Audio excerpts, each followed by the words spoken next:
This is an iHeart podcast. Guaranteed human. Work can be a little weird. Cringy training seminars, coworkers who won't stop talking about their plant, forgetting the mute button at an inopportune moment. We have to deal with a lot on any given workday. Sometimes it can feel hard to thrive and move forward in your career. Well, that's where LinkedIn comes in. LinkedIn helps you get ideas and insights from experts in your field, connect with people professionally, grow your network, and access tools designed to help you find the right fit for your next role. Whether you're just getting started, figuring out your next move, or looking to accelerate your career, LinkedIn is built to support you at every stage because LinkedIn is the network that works for you. Visit linkedin.com/knowstuff to learn more. Our listeners love puzzles, paradoxes, and hidden patterns almost as much as we do. On TikTok, those fascinations come to life. People are breaking down physics, exploring geology, and explaining why the world works the way it does. You'll see impressive experiments, explanations that finally make sense, and connections you didn't expect. It's like having a lab, a lecture hall, and science museum in your pocket. TikTok is where wonder is shared, where curiosity turns into discovery, and where millions learn something new every day. Dell PCs with Intel Inside are built for the moments that matter, for the moments you plan and the ones you don't. Built for the busy days that turn into all-night study sessions, the moment you're working from a cafe and realize every outlet's taken. Yeah, the times you're deep in your flow and the absolute last thing you need is an auto update throwing off your momentum. That's why Dell builds tech that adapts to the way you actually work. Built with a long-lasting battery so you're not scrambling for the closest outlet, and built-in intelligence that makes updates around your schedule, not in the middle of it. That's right. They don't build tech just for tech's sake. They build it for you. Find technology built for the way you work at Dell.com/Dell PCs. Built for you. Hey everybody, out there in the Pacific Northwest or with access to an airport or a car rental place that can get you to the Pacific Northwest specifically at the end of January, we'll see you in Seattle, Portland, and San Francisco. That's right. Our new live show for 2024, Seattle, Washington, January 24th at the Paramount Theater, then Portland at our home away from home at Revolution Hall on the 25th, and then winding it all up at Sketchfest on the 26th at the Sidney Goldstein Theater. Very nice. If you want tickets, if you want information, if you want tickets, you can go to a couple of places. You can go to our Linktree at linktree/SYSK, and you can go to our home on the web, stuffyoushouldknow.com. Click on the tour button, and it'll take you to all of the beautiful places you can go to buy your tickets. And we'll see you guys in January. Welcome to Stuff You Should Know, a production of iHeartRadio.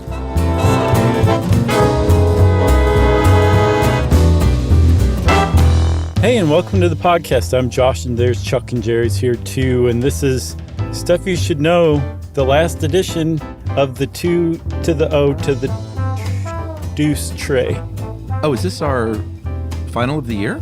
It is. It's the last one of 2023, Chuck. We recorded all of the episodes that we're ever going to record in the year 2023. Isn't that amazing? Yeah. And hey, since you brought that up, can I say something? Sure. Spotify, who carries our show, as do all platforms, they have this really cool thing they send out called the Wrap, WRAP, I guess is in year-end wrap-up kind of thing. And they sent us as a show our own statistical analysis, but then they send individual users their own. Yeah. And we just had a lot of great listeners sending us in their Wrap statistics, like, hey, I'm in the top 1% of Stuff You Should Know listenership. And it was just really neat to see all that stuff coming in. So thank you. It really is. It's amazing. Everybody's so proud of it. It's so great to see. So no matter what percentage you're in, if you are proud enough to send an email or post it, kudos to you, because we're proud of you right back. I do think, though, Chuck, that we probably should shout out the person who wrote in with the far and away the largest number of listening minutes, according to Spotify. Yeah. Who's that? That is Aravind Kancherla, who is in the top 0.05% of listeners. And based on the 86,772 minutes, I don't see how there could be anybody else in that, in the remaining, 0.05% left. Yeah. I did a little back of the envelope math, and that's something somewhere between like 25 and 30 hours of stuff you should know a week. Yeah. That's a lot. Doesn't seem possible. So I have suspicions that this person might have just played it on a loop so they could, and then just went out shopping or whatever. I don't know. I think Aravind strikes me as a pretty straightforward person. So congrats to Aravind. And also, seriously, thank you to everybody who listens to us so much that you get statistics at the end of the year that make you proud. I mean, that's amazing, guys. Thank you very much. Yeah, and thanks to Spotify. That's a cool service that they, or I don't know, is that a service? Whatever. It's a cool thing they do. It is. It's a service. It's a public service. We were downloaded in 163 countries. Oh, I didn't know there were that many countries. Which is, we looked it up. It was actually something like 190. So like that's most of the countries. Yeah, I would say that's the vast majority of them. And by the way, everybody, I knew that there were more countries than that. I was joking. And quickly, I saw that, I don't know if you went through that yet, Josh, but our third biggest country of growth was Mexico. Oh, no way. And I'm aiming for a show in Mexico City. I'd like to do that. We just don't know if like people would come. So, if we can get like 1,000 people in a room in Mexico City, I think that might be a fun thing to do. Yeah. Especially if it's a room with seats. Yeah. So we should get at least 500 emails saying at least 2 people will come. And then that means we might go. All right. So anyway, should we get on with barbaric practices? Yeah, let's, because I find this endlessly fascinating. Livia helped us with this. And basically what we're doing here is reversing what we already kind of like to do smugly, which is look back 50, 100, 200 years and be like, look at how backwards and antiquated those people were back then. Like even as recently as the 90s. I remember in the mid 90s, I smoked on an airplane on the way to Amsterdam. Yeah. And like it was just like the last 3 rows were smoking, but it's not like it was sectioned off. There wasn't even a curtain. It's just like, this is the smoking section, even though the entire plane's being covered in your cigarette smoke. This was the 90s, man. Yeah. The first time I flew to Europe, there was smoking. And like would have been 96. Yeah. I mean, imagine that today. I mean, you would literally go to federal prison if you tried to light a cigarette on an airplane today. Yeah. I mean, it's about the fire, but sure. Yeah. A few decades before that, there was Jell-O salad where it was all the rage, and like the weirdest Jell-O salad. If you've never just kind of taken a stroll down memory lane and looked up like pictures of Jell-O molds from the 50s to the 70s. Yeah. Treat yourself and go do that. But make sure you have not had lunch yet, because you're going to want to gag when you see a lot of them. That's another fun thing to judge people for, being stupid with Jell-O. Because I don't know if we said it yet, we're going to do the opposite of that. We're going to look forward and try to figure out what our descendants are going to ridicule us or look down at us about. Right. What will we seem primitive or barbaric or ridiculous about? That's right. But what we have before us are 7, I think, a little more serious things than Jell-O molds. Mm-hmm. And spanking kids is on up there. However, it really depends on who you ask, because about half of Americans still think, and this is a quote, and this is from a survey a couple of years ago from the American Family Survey, quote, "It is sometimes necessary to discipline a child with a good, hard spanking." And half of those respondents said almost under their breath, "Feels so right." Yeah. I mean, big change from, back in the day. They have another stat from 68 when 94% of parents said, yeah, hit your kids. That's awesome. That's quite a drop. That's a big drop. But things are really changing, because a third of the respondents between 18 and 29 agree with spanking, compared to 50% of the overall survey. So it's something that's going out of fashion for sure. Yeah, it seems to be following a larger trend of moving away from social acceptance of violence in any form. And it's being supported by studies that find it's actually good if you don't spank your kids, because not only has there never been a study that shows it improves children's behavior, study after study keeps suggesting it does the opposite. It actually maladjusts children. I mean, I can't imagine what a well-adjusted person I would be if I hadn't been spanked that handful of times when I was a kid. Yeah, we're always trying to poke around to find, the other opinion on something just to take a look at it. And, there are people who don't agree. I saw this one professor from the Oklahoma State, Robert Larzelli. I can't even read my own handwriting now. But he said that the studies that are out there are flawed for a couple of reasons. One, he says these studies that say that if you spank kids more, that leads to them actually acting out more. He's saying, no, it's the kids that are acting out more it's a chicken and the egg thing. Yes, I've seen that. Those are the ones getting spanked more. I've seen that. And I think I found in a Scientific American article, there was at least one group that managed to control for that and basically has shown no, it actually does have this effect on kids. The problem that, what'd you say, Larzelli? I think so, if my writing is any indicator. That what Larzelli's saying is that these studies don't start following kids right, and from birth to 25 or 30 and then see, were you spanked, were you not spanked. It's all just they might peek in on a kid who's at the spanking age and look at their behavior then, and you just can't parse it apart. So there's not really good quality studies. But I saw it put like this. Even if there are no studies that conclusively show spanking is bad for kids or produces maladjusted behavior in kids, there are plenty of studies that seem to suggest that. There aren't any studies that seem to suggest otherwise, that it's actually good. It's actually it's effective to spank your kids. And so the argument that I've seen is why do it then? Yeah, I saw first of all, I'm a parent. I can't in a million years imagine hitting Ruby for any reason. That's nice. It makes me want to cry just thinking about that. Mm-hmm. It's terrible for our family. But I did find a study from 2018 that I found from NPR. They didn't do the study, but they were, did a thing on it. Oh, I'm sure they were hot and heavy on it. Yeah, of course.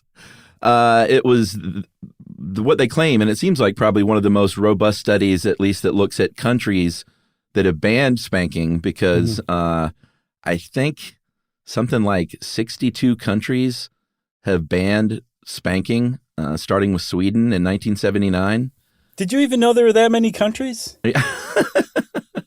But they followed they used 400,000 children from kids from 88 countries. So that's pretty good. 58 countries have the bans and 30 don't. I'm not sure which one it is. But what they found what they were tracking was incidences of kids fighting, getting in fights at school. Right. And in the countries that have banned spanking, there was a school fighting reduction by 69% in boys. Wow. And 42% in girls. Wow. Which is, that is pretty substantial. I was curious about the United States because, we both grew up, my dad was my elementary school principal and he spanked me and other kids. It's ridiculous to think about. Mm-hmm. But apparently in 1977, the Supreme Court of the United States gave the power to the states. These days, 90% of schools don't use corporal punishment, but it is still legal in 17 states. There are restrictions in place in a lot of those, like maybe your parents have to sign a thing that said, sure, hit my kid. That's what it always says. But 17% of states, you can still do this, with Mississippi leading the way in the most spankings. And the other thing I found out that we should point out is that black males are twice as likely to be spanked than anyone. And get this, 16.5% of kids that are corporally punished in schools in America today are disabled. Oh, my God. Usually it's an intellectual disability. Wow. Is that not disturbing? Yeah, of course it's disturbing. That's horrible. That's one of the most horrible statistics you've ever spouted out. And I should say also, just want to verify for the listeners in any of those 62 countries where spanking is banned, you're talking about like public spanking, like in school, in 17 states, in schools, you're allowed to do that, right? Yes, a teacher or a principal. And they say it's, and this is one of the other problems that professor had is that those studies, he says, lump everyone in together, as in like the parents who do it as the very last resort after several other attempts at discipline, or parents are just like, oh, you screwed up, let's hit you or whatever. And apparently almost all the schools, it is a last resort, as in they've tried other things, but it's just, I don't know. I try not to judge people, but don't hit your kids. Well, I was going to say it's legal in 17 states for schools to spank kids. It's legal in all 50 states for a parent to spank kids. There's not really anything coming down the horizon that makes it seem like that's ever going to be banned. But it does seem generationally like we're moving away from spanking pretty rapidly. Yeah. My spankings as a kid were very infrequent. And very organized, as in it was never done in the heat of anger, like getting slapped or something. It was like, all right, go to the bathroom and spend 10 minutes, upset and scared. And then I got spanked with a bolo paddle. You know the little bolo paddle games? I know the bolo tie. No, the bolo paddle it's a little light plywood paddle with a ball on a rubber band. Yeah, sure. That was the spanking device in my house. Those things are made of like balsa wood. Yeah, it wasn't too bad. It stung, but How about all of your spankings as a grown up? That's usually involves leather. Okay. You want to move on to the next one? Yeah, let's move on to chemotherapy. Okay, so chemotherapy is one of these things where, if you start kind of putting it down today, what you're talking about is our current modern medical miracle that since the 90s has reduced the cancer death rate by 25%. Yeah.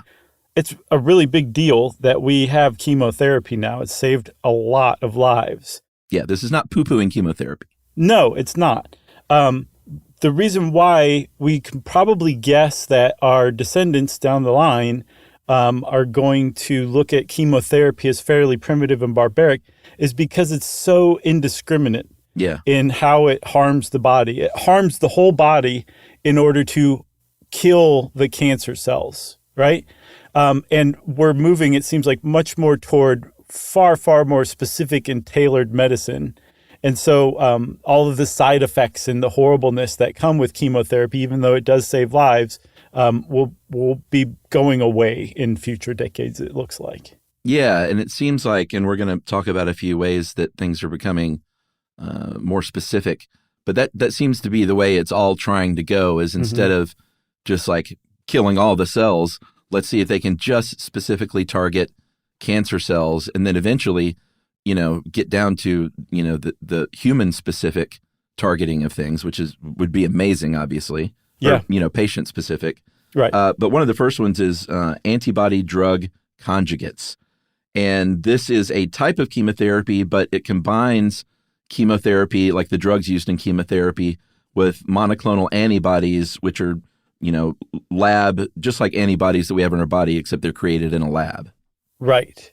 And so what happens is we inject these drugs, these antibody drug conjugates into a patient with cancer, and those antibodies are designed to go seek out that tumor, the specific kind of tumor that patient has, and attach to that tumor, that cancer cell, and it delivers that payload of chemo drugs to it. It says, here you go, here's a nice little present, and then turns around and runs, and then poof, in the background, the cell explodes, and the antibody ends up on its chest, but lives to fight another day.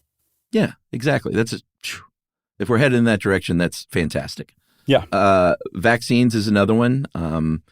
The mRNA vaccines that we detailed back when those came out for COVID, two of the most successful versions of those vaccines were originally brought about to begin with as tumor vaccines.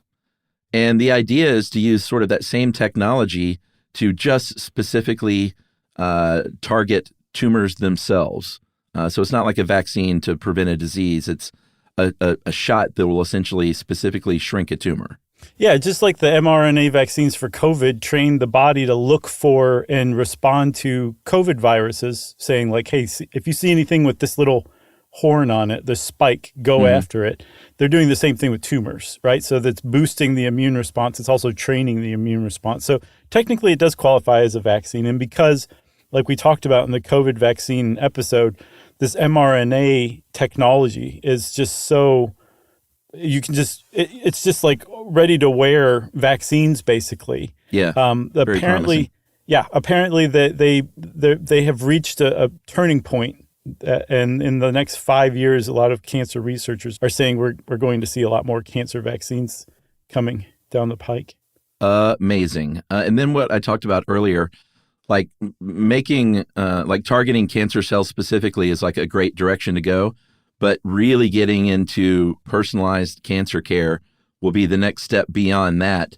Like, hey, I'm going to identify exactly what kind of tumor that you have in your body and not just maybe this kind of tumor. And, treat, like get to patient-specific levels of treatment. And, I know we poo-pooed AI in certain respects, but this is a place where AI can really probably do a lot of good. Yeah, I think we should just clarify our position on it, if I can speak for both of us. Sure. As long as AI is not taking over the world or damaging humanity in some terrible way, I'm all for all of the great ways it can help things. And this is a really sterling example of that. Yeah, it gave us a new Beatles song. Yeah, I would say that's right in the middle for me. But I think what you were talking about was taking a sample of the specific tumor that a specific person has, analyzing its genetic makeup, and then looking at that genetic makeup thanks to AI spitting out all of the information that we need from analyzing that huge genome, saying, oh, this is an Achilles heel, this is another weakness, this is another way we can attack it, and then tailoring the treatment for that specific tumor. Like that tumor, like you said, not that kind of tumor, that tumor is getting attacked. It's so specific, you could name the tumor. Name the tumor Melvin. Melvin is toast when you're using precision or personal cancer treatments. Yeah, and, this kind of stuff could even be possible now. It's just really, really expensive to target a specific tumor for a specific human. Mm-hmm. And so the idea is, hopefully with the help of AI, they can just reduce a lot of the cost basically for doing that. So it becomes, instead of something that's not even something worth pursuing or able to be pursued because of finances, something that's like, oh yeah, just step right up and we'll spit out your treatment. Yeah, and as the costs come down, more people use it, which means more people using it allows for a greater chance of new breakthroughs. So yeah. Hopefully, we're going to have cancer licked in this in the future. I saw somebody suggest that it'll end up being kind of like a chronic disease akin to diabetes in the future. Just something you can live fairly healthily with? Yeah, you can manage, and there'll be plenty of drugs to keep you going. Amazing. You want to take a break? Yeah. Okay, well, then let's do that.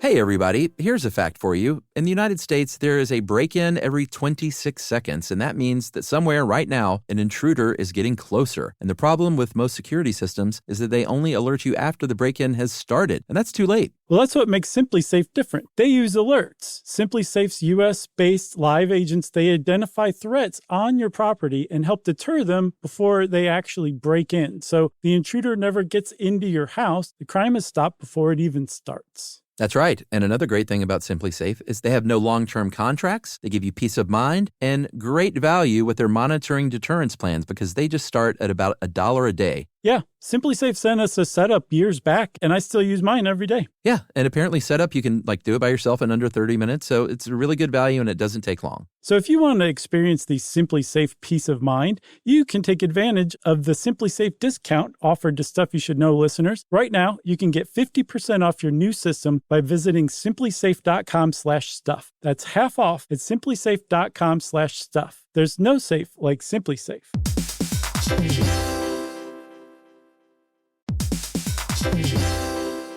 Work can be a little weird. One minute you're in a meeting that could have been an email. The next you're trying to decode corporate jargon that somehow means nothing. And don't even get us started on the quick sync that turns into a 45-minute deep dive.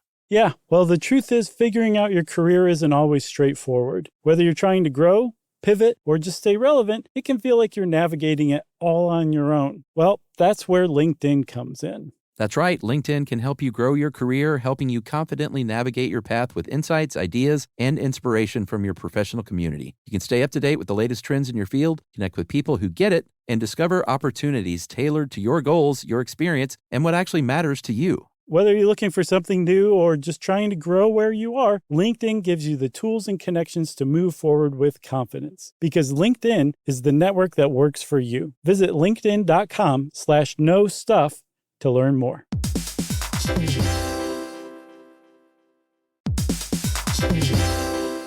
Hey everybody, we're here to talk to you about Wayfair, who believes that spaces should be functional, they should be comfortable, they should be well-designed, and they can be well-designed by you with their help. Your updated space should feel more comfortable, inviting, and practical for everyday use. And we're talking about outdoor seating. We're talking about grills. We're talking about major appliances. If you need storage solutions, Wayfair can help you out. Patio lighting, rugs, decor. It is your one-stop shop for home. Yeah. I mean, it's getting nice out, so it's time to think about living outdoors for the next few months. And Wayfair knows that outdoor furniture, it's heavy, it's intimidating to assemble. So Wayfair has stepped in and said, we're going to handle the hard part so you don't have to. That's right. You can shop Wayfair Verified, your shortcut to the good stuff. And that means their team of product specialists are going to vet everything by hand using a 10-point inspection, testing things like, quality materials, functionality, and features, and even how long it takes to build that piece of furniture. And the overall experience save time, reduce hassle, and improved convenience. Patio season is here, and these deals won't last. So head to wayfair.com right now to get your outdoor space ready for way less. That's WAYFAIR.com. Wayfair, every style, every home.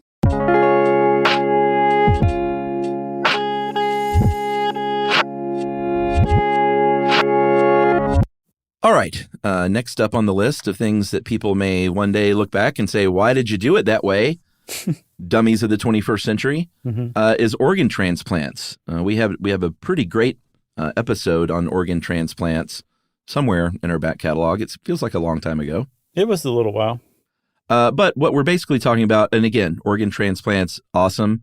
It's amazing how far they've come in the past, since they've been doing them. But rejection rates are still an issue, up to 10 to 15% for kidneys, for instance. And then also the fact that, transporting organs, getting them to the people in time can still be an issue. 17 Americans die every day waiting on organs. Mm-hmm. And it's also inequitable in that, generally people that are the most funded get the most organs for transplant. But there's a better way forward, right? Yeah, I just want to say I found a stat that I found rather shocking. 1 in 5 donated kidneys goes unused. It goes to waste, even though people die waiting for kidneys. That's just how kludgy the whole setup is right now. Yeah. So yeah, they're trying to fix the process and the system and the organization in charge of that in the United States. But further down the pike, on a longer timeline, the goal is organogenesis, which is what it sounds like. It's creating new, entirely new organs from cells, from scratch. Just watch this grow. You remember those little dinosaur sponges that you added water to and they just grew? Yeah. It's kind of like that, but with fully functioning organs. Yeah. How far are we away from someone trying to grow a human out in a lab? I'm sure somebody's probably trying it already, but I don't know how long it'll be till they're successful. I mean, we had Dolly the sheep. Dolly was a clone, right? Yes. And I don't know if everybody's read our book, and if you haven't, I'll just go ahead and share with you a little fact from it. Oh, okay. Yeah, a passage, a dramatic reading. Apparently, Dolly was named Dolly because she was grown from a mammary cell. So it was a 90s haha joke about Dolly Parton. Yeah. I think we might have said that in the Dolly Parton episode, didn't we? Or did we? Oh, if we did, I'll have to go back and listen. If so, we'll edit this part out. No. It bears repeating, I think. Okay. So yes, we're a little ways off because not only, Chuck, are we not capable of growing a human from cells, we're not capable of growing kidneys or hearts, but we are somewhere. We've grown and successfully transplanted windpipes, bladders, fairly like simple organs and structures. But I mean, simple is like a relative term because we're talking about something that was grown from that person's own cells into the very like piece of equipment that they needed and then put in them, and it worked. Yeah, which is remarkable. I know that they can do this with, at least right now, the epidermis. So if you're a burn victim, you can get your own stem cells and you can get some new epidermis. I was about to say just skin, but they're working on growing like the entire thickness of the skin. They're not there yet. Yeah. But they can now grow epidermis from your own stem cells in a lab, and they transfer it to something called fibrin, which is a protein that really kind of helps your blood clot when you get a cut or something. And then they put it on your body, and it goes, and then you're done. Yeah, it makes that sound. It takes obviously it's a process. I was just kidding around. But right now they can't like grow skin that grows hair or sebaceous glands and stuff like that. But if you're a burn victim and you can get, your own epidermis to replace, your scarred skin on your body, then that's pretty amazing. It's kind of akin to laying sod, but with skin, you know? Sure. So right now, I think the state of the art with organogenesis, that extra O trips me up, and I like to add syllables, so that's a real tricky one, is growing organs in other animals. And as we'll see, hopefully, we're going to be moving away from that, because to take that organ from that animal and transplant it into a human, you kill that animal in the process, right? Like you can't take a pig's heart and be like, good luck with the rest of your life, because it doesn't have a rest of its life. It's missing its heart. And from a lot of the trends that I've seen, it seems like a fairly safe bet that we're moving in a direction where animal welfare is going to become more and more and more important, to where how we treat animals will be maybe the most critical thing that people of the future will look back at us on, Yeah. Which that's coming up in a more robust way in a second. But to finish this up, there's also 3D bioprinting, which is pretty amazing. I remember telling the story one time. I've known two people in my life who were born without an external ear. And the process back then was they formed a sort of a skeleton of the shape of an ear. And if I'm not sure what it was made of. I think cartilage, but if I'm not mistaken, that then was there was like a skin bubble around it, and then they would suck the air out of that skin bubble very quickly to onto that cartilage to form, what looked close enough to an external ear. And I say external, like the ear parts. Or whatever. I know what you're talking about. And I've known two people in my life that had that done. And they, back in the day, it was not like it is now. I think the 3D bioprinting of ears is much, much further along, and they look much better than they used to. And that's kind of the point. Right. But they're thinking like, maybe one day we can 3D bioprint a liver. Yeah, pretty amazing. And that'll kind of come up in the next section too. So I say we move on to the next section, because it does kind of tie into what we were talking about just now. That's right. Let's do it. So getting meat from animals is probably something that will really be looked down upon in the future, because we already have techniques that that make it so we don't really need live animals to create meat, to eat meat.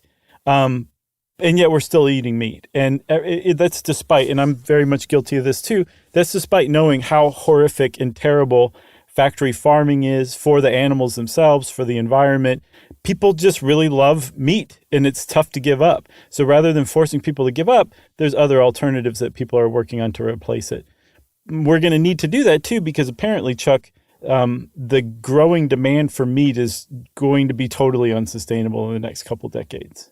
Yeah, I mean, there are statistics like the UN will throw out that say We're going to, by the year 2050, the meat demand means we're going to have to produce 50 to 100% more meat than we do now.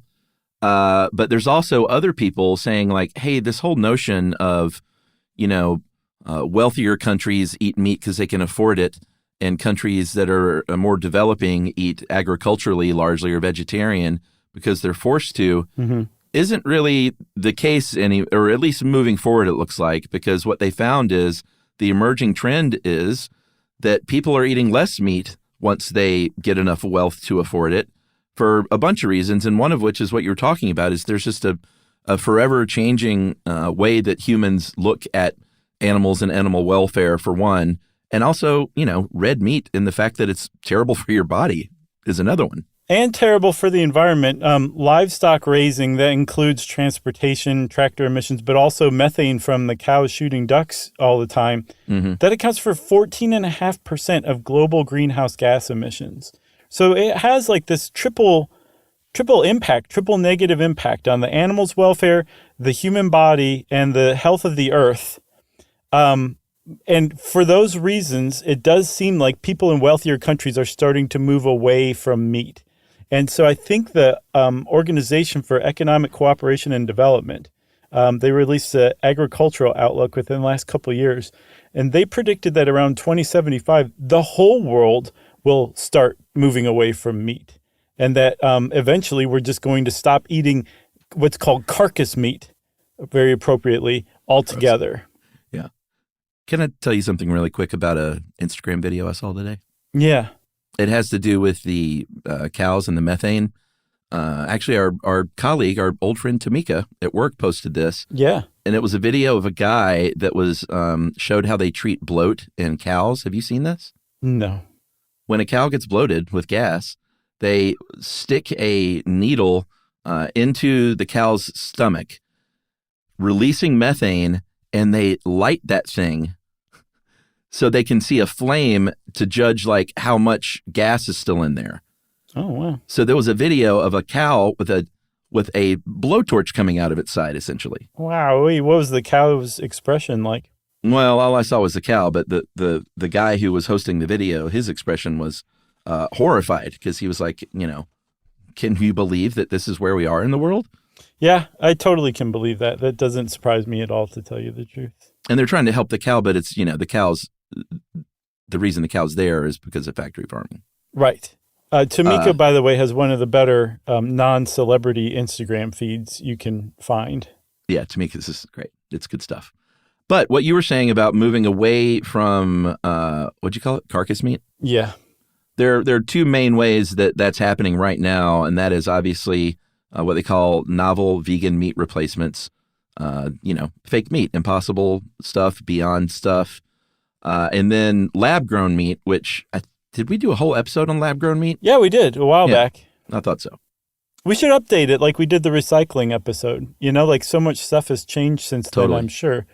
We'll update it eventually. But lab-grown meat or cultured meat is exactly what it sounds like. You use a bioreactor, sometimes a 3D bioprinter, using animal cells to recreate meat.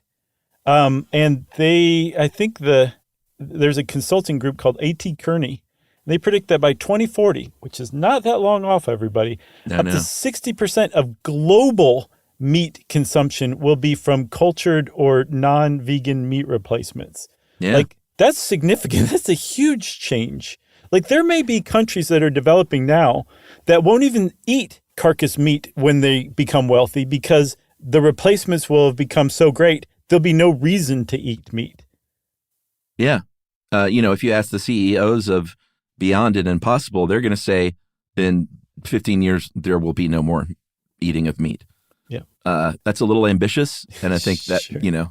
Maybe they're trying to drive up the stock price. Uh-huh. So that's probably not going to be the case. But that A.T. Kearney group prediction, that seems quite possible. I buy that, especially if there's a couple of challenges that are overcome by then, which is, that's 16 years now away.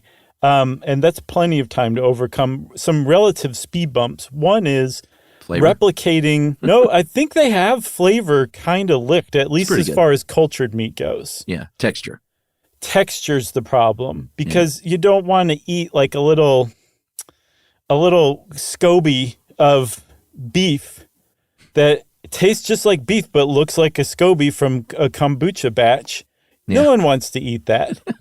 And yet, Japanese researchers recently showed, I think according to Freethink, this great website I found, in 2021, they recreated a Wagyu steak, which has got some of the most complex marbling of fat mixed in with the meat that you could possibly ever come across.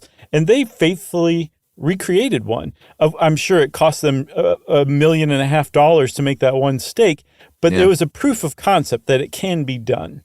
The other big challenge is right now when you're making that Wagyu steak from cellular culture, you actually need to take it from an unborn calf as you slaughter the mom. I don't think the mom has to be slaughtered.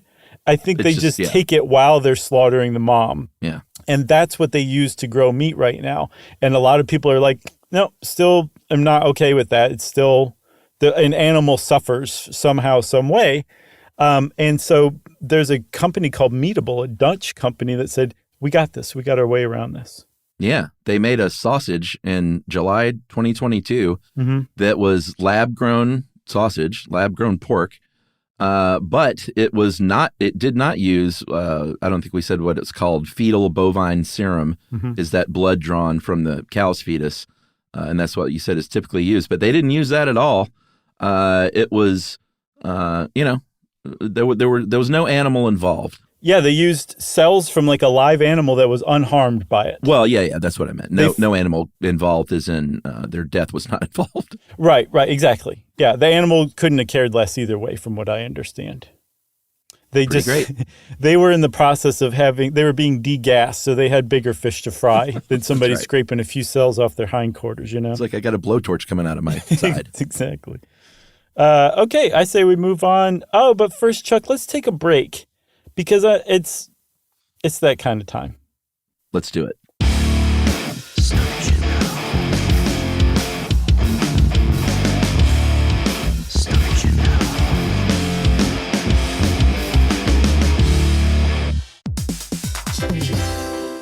Hey, everybody. Here's a fact for you. In the United States, there is a break-in every 26 seconds, and that means that somewhere right now, an intruder is getting closer. And the problem with most security systems is that they only alert you after the break-in has started, and that's too late. Well, that's what makes SimpliSafe different. They use alerts. SimpliSafe's U.S.-based live agents, they identify threats on your property and help deter them before they actually break in. So the intruder never gets into your house. The crime is stopped before it even starts. That's right. And another great thing about SimpliSafe is they have no long-term contracts. They give you peace of mind and great value with their monitoring deterrence plans because they just start at about $1 a day. Yeah, SimpliSafe sent us a setup years back, and I still use mine every day. Yeah, and apparently setup, you can do it by yourself in under 30 minutes, so it's a really good value and it doesn't take long. So if you want to experience the SimpliSafe peace of mind, you can take advantage of the SimpliSafe discount offered to Stuff You Should Know listeners. Right now, you can get 50% off your new system by visiting simplisafe.com/stuff. That's half off at simplisafe.com/stuff. There's no safe like SimpliSafe.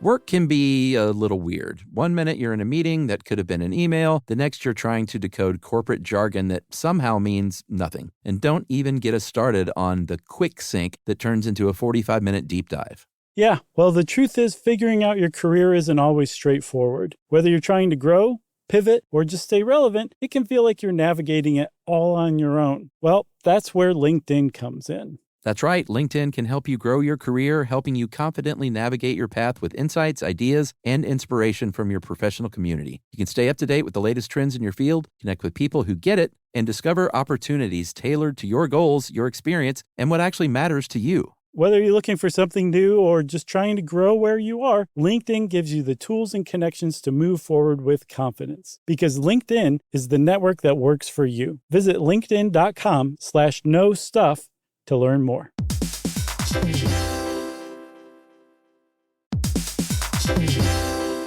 Hey everyone, if you've ever wanted to feel what it's like inside an episode of a show you love, hang with podcast hosts beyond the mic, or swap screens for sunsets with curious like-minded people, then Stuff at Sea is your kind of voyage. That's right. Stuff at Sea is a 5-night, culture-soaked escape where pink sand paradise meets curious minds. Sailing round trip on October 2nd to 7th, 2026 from New York City to Bermuda, this voyage drops you straight into the iHeart Podcast Stuff universe. On top of the adults-only experience you already love, you'll get live podcast episode recordings, behind-the-scenes sessions, themed activations, and more unmissable onboard moments. Yeah, and there's overnight stays in Bermuda, so there's no rush. Just long, sun-drenched days to explore or do absolutely nothing at all. And back on board, curiosity sparks connection through conversations, experiences, and a lineup designed to keep things as thought-provoking as they are unforgettable. Stuff at Sea is part of the new specialty sailing collection that transforms beloved podcasts into immersive at-sea experiences exclusively with Virgin Voyages. Expect more stories, more hosts, and more ways to experience the voices that you love. Book now at virginvoyages.com/stuff.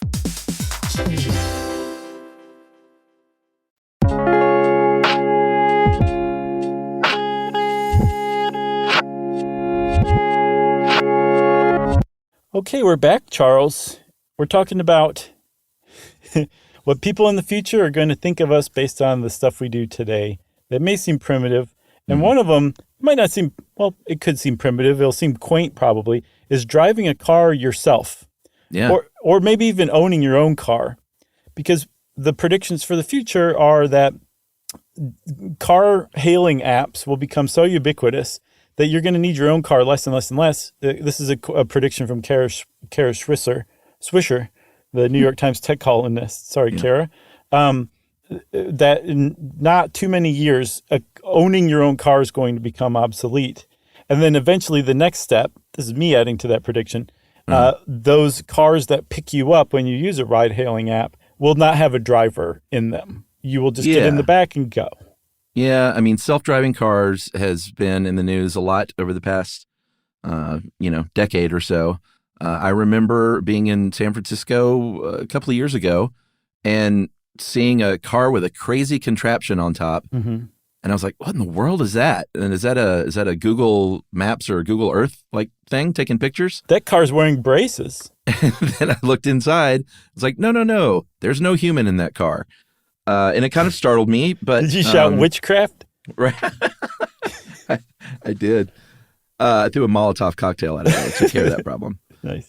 But there was a company, I think there's more than one company that's trying this stuff out, but there's a company called Cruise, which just recently in October of this year, I guess last year now, of 2023, the California state government said, you can't do this. You can't practice this anymore. No more driverless practicing out of you because, well, for a lot of reasons building up to what we'll just call the incident. But minor incidents involve things like blocking ambulances, stopping in the middle of an intersection, rear-ending a bus, running red lights, stuff like that.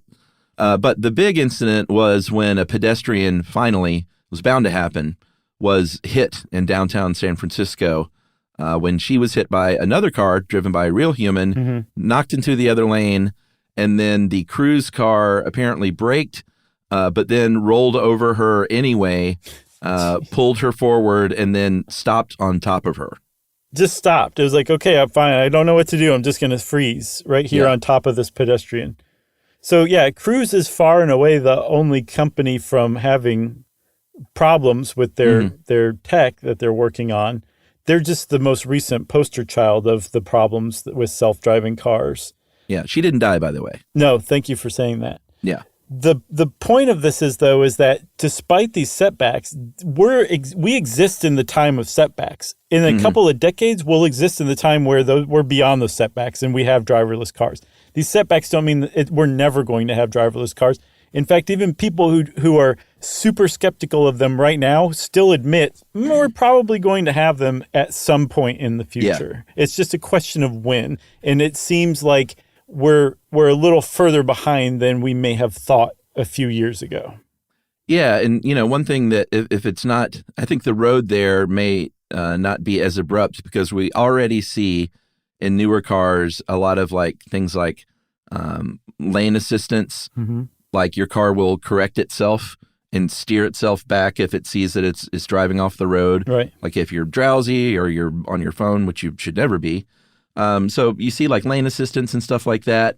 If your speed like really, really changes a lot of times cars these days will send you an alert that says like, are you okay? Maybe you should pull over, stuff like that. So that's sort of like, these are the intermediary steps that will lead to full automation. And they've already come a long way, but apparently, again, with the help of AI, they could go a lot further. Yeah, eventually the car's just going to start talking to itself and you'll feel so left out, you just don't even get in the driver's seat anymore. But the whole point of removing humans from cars is to remove humans from the equation of driving. Not for our convenience necessarily, but for our safety, because we're our own worst enemies when it comes to driving. You found a stat that recently, was it like 2020, 2021, do you know? It's 2021, but just over the last few years in general, it's been about 30 to 33%. Of fatalities involve at least one of the drivers being drunk. Yeah. I couldn't find any statistics that also include drugs, but just being drunk alone, 30% of people who die in the United States die because one of the people involved in that crash was drunk. That is unacceptable. But it's humans. People do that. It's a terrible decision. People think that that's not going to happen to them, and it does. And it accounts for thousands and thousands and thousands of deaths every year. Yeah. Driverless cars don't drink. They have other problems right now, but as we work them out, those problems will become a part of the past, and drunk driving accidents will become a part of the past as well, which will be great for everybody. Yeah, I mean, 94% of any accident in the United States involves some kind of human error. Mm-hmm. So, what I'm curious about is what the acceptable percentage of driverless car error, because it seems like human car error is just endlessly forgivable to the point where, like every car these days, you shouldn't be able to start unless you can blow into a breathalyzer. Like that technology is there. Yeah, we're harder on computers than we are on ourselves is what you're saying, huh? Well, exactly. So like what if all of a sudden driverless cars, they prove like, they can reduce total accidents by 90%. There would still be people saying like, in those 10% of cases where someone died, right, it was some AI computer or whatever. Yeah. So it's just, I don't know, I just find it really interesting that we still allow people to get into a car after they've been drinking and drive, even though the technology exists to stop that from happening. Well, yeah, I think that it's a cognitive bias of ours. We tend to focus on the more sensational, and the more sensational is a car being driven by a computer killing somebody than a drunk dude killing somebody in his car. Yeah. So, yeah, there's just removing people from the equation should increase safety. It should also probably increase or decrease pollution as a result. There's somebody who came up with the eye-popping statistic that 30% of the traffic in metropolitan areas is people circling the block looking for a place to park. If you don't own a car and you're not driving your own car, that goes away. So 30% of traffic goes away instantaneously with that. Yeah. I mean, that you had me right there. Yeah. Yeah. So driverless cars, almost certainly coming down the pike as long as AI doesn't take over the world, of course. I think we should caveat this entire episode with that. All of this is going to happen if AI doesn't take over the world, okay? That's right.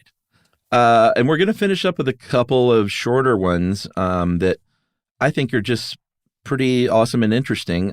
One is the fact that sort of the current thinking is that we tend to tie like progress as a nation, definitely in the United States, but in most places around the world, to how like robust an economy is. It's like always tied to finances on what kind of progress we're making. And there are people that think like sort of like with the way we're starting to look at animals, like, one day that's not going to be the most important factor for humans. And things like the health of the earth and human beings' health and well-being, both physically and mentally, is you should equate that with the success of a nation. And one day they're going to look back and say, you remember when all that we cared about was the fact that the stock market was flush.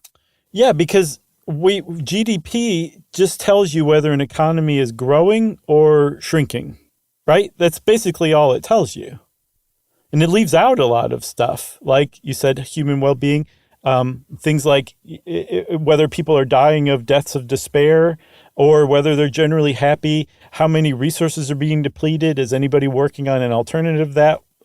All of the stuff that creates that growing economy just is totally ignored. Yeah. And I think that's what that economist Kate Raworth was saying, is like it's madness. Like, it's so ridiculous to just completely not count all of this stuff that really, really counts in favor of just this one metric, which is growth or shrinkage. And not only is that probably going to be, thought of as ridiculous in the future, younger people today who are becoming adults or who have recently become adults, they already tend to think this way as a group. So it's a pretty sure indicator that we're going to leave GDP or growth behind as an indicator of the health of an economy and start thinking more about the other stuff, the more important stuff. And who knows what can result from that? Like what great cascading knock-on effects that will have. Yeah, there's you found this Princeton University bioethicist named Peter Singer, who talked about the fact that the circle of concern as humankind advances is expanding.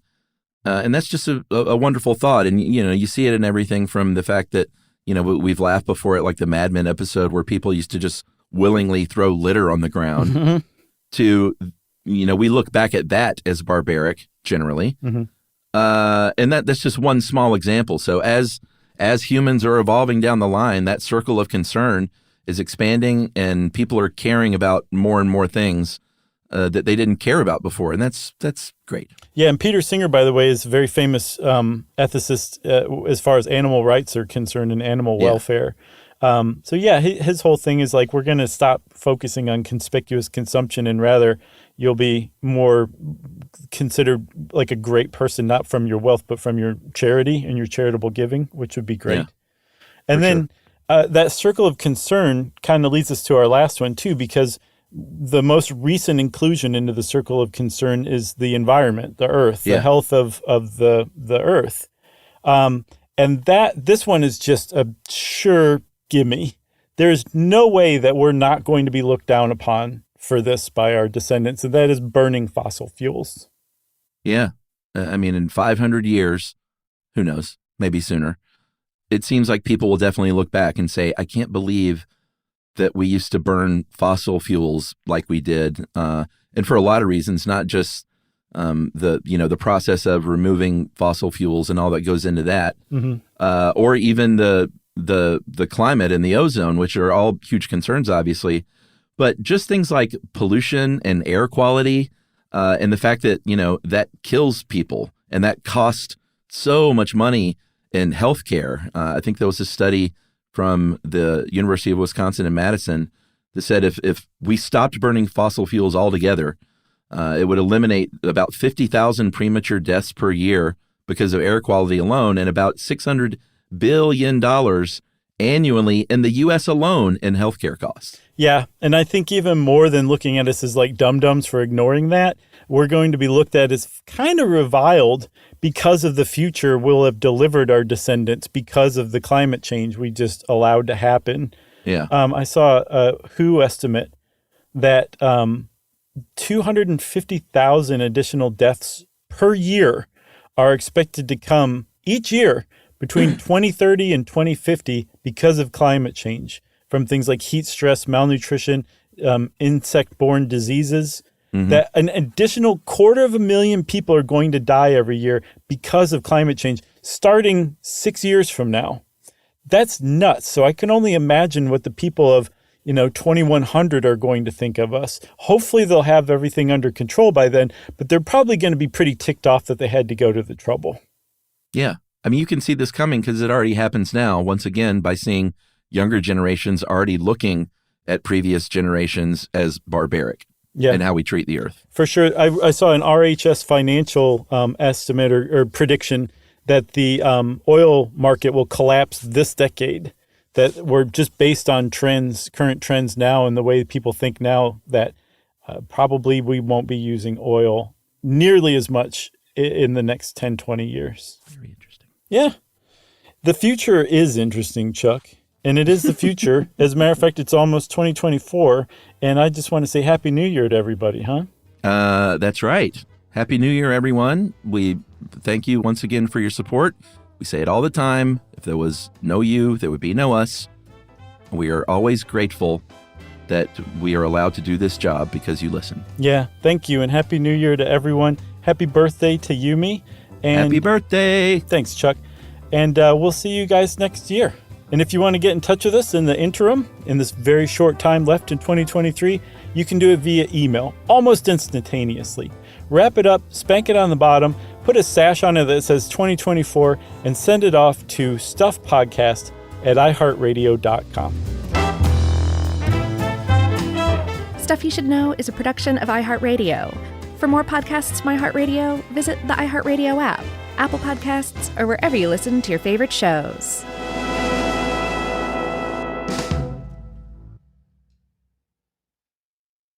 Mom, can I have Lingo Kids? Dad, Lingo Kids, please! When did we become the Lingo Kids house? No idea. Last week it was dinosaurs. This week it's... Lingo Kids! Why Lingo Kids? Because it's the best thing ever. We can play games with astronauts, wild animals, and superheroes. With more than 4,000 interactive games, songs, and shows, Lingo Kids is the #1 entertainment platform for young kids. So, no dinosaurs? And dinosaurs! Lingo Kids! Everything kids love. Download it for free. You know, you could be adored by everyone and still completely ignored by your cat. Trust me, I know. But if you feed your cat Sheba, you can go from being ignored to truly adored in 12 days guaranteed or your money back. Sheba has a full menu of products, appetizers, entrees, treats, even a kitten's menu. It's so cute. So Sheba has a product for even the pickiest eater. Like Sheba Puree, it's made with bone broth, they are chef-inspired flavors, it's got a smooth and creamy texture that cats love, and contains no corn, wheat, soy, or artificial flavors. It's food that your cat's gonna love. To learn more, check out Sheba.com. That's SHEBA.com. Service opens doors, and at American Military University, it can open doors for the whole family. If you have a loved one who served in the military, you may qualify for reduced tuition. AMU offers flexible online programs designed to fit your schedule, so you can keep moving forward wherever life takes you. Learn more at amu.apus.edu/military. Open doors to the future for you and your family with the help of American Military University. This is an iHeart podcast. Guaranteed human.